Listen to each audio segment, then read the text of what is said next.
shayina neceka ezo mukasheshekeri izoba umuyobozi w'ihanga His Excellency General Kaguta Museveni yayeshesha cyayi cya Kaunda Grounds omurembo rwa Gulu okurikiza amuha bintu by'abanyeshengero babana baganiraho.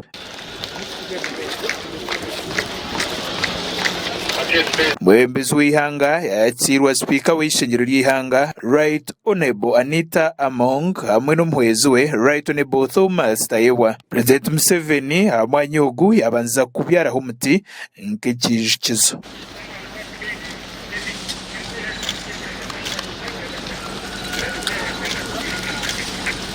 Banyuma Speaker w'ishengero ry'ihanga Right Honorable Anita Among yabanza kushobora zuma hanshonge z'abantu abo mu matemba g'ihanga bamugambire. A vast natural resources, the high influx of refugees, environmental degradation, limited transport infrastructure, heavy reliance on subsistence agriculture.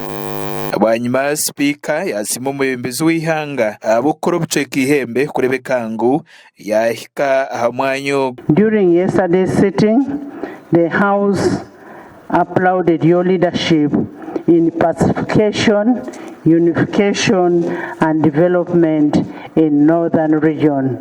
20 years back, this region was not what it is today. Banyuma Honorable Dan Chimosho uri umuyeshengero habwa kazo yashome kiteiso icyo kusima umuyobozi w'ihanga abemirimo mironzi yakoreye ihangeri. Excellency, the President of the Republic of Uganda, General Yoweri Kaguta Museveni Tuhabura, for his visionary, insightful and decisive leadership in spearheading the deliberate efforts to restore peace and security in northern Uganda and Uganda at large. 2, the Uganda People's Defense Forces for eliminating the rebel groups and fostering the security of lives and property and providing conducive environment in the northern Uganda. President Yoweri Museveni yasimisha ishengero ry'ihanga abo kutaha ikiteiso cyo kumusima umurimo ugwamahe gakozere mu biceka by'ihanga ibitari bimwe na bimwe. How could we build such a powerful army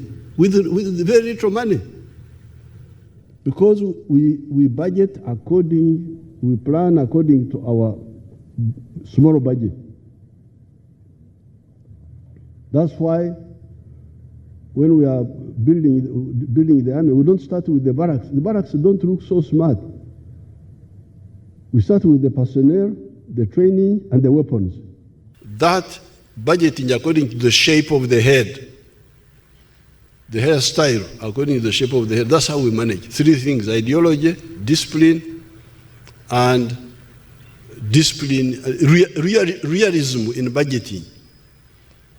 Don't budget unrealistically. Abantu banyeshengero batari bamwe na bamwe bashagika kiteisechi bari kushobora ngo umuyobozi w'ihanga kozire bintu by'umutana ubuha ihangeri. I rise to second the motion that Parliament pays tribute to HE General Yoweri Kaguta Museveni, the President of the Republic of Uganda, for the commendable leadership of the Uganda People's Defense Forces in safeguarding the security of the west of this part of the region. I'm very happy when Honorable Dan came out with this motion and I seconded it.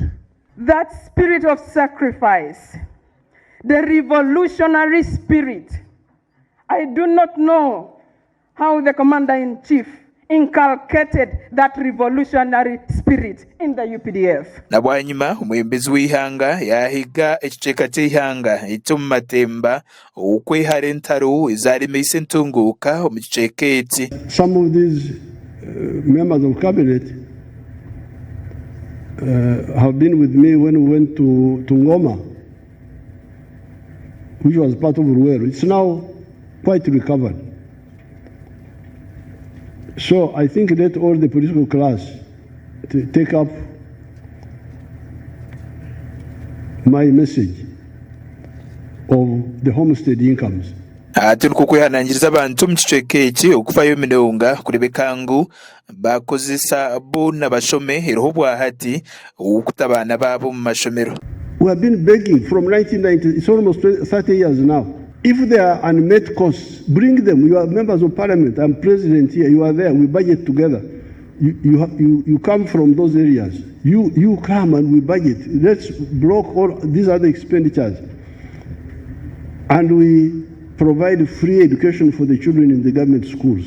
Bakuraga gasha kwa Ronald Ngabirano, Sky TV agenshonga mu Ruguru.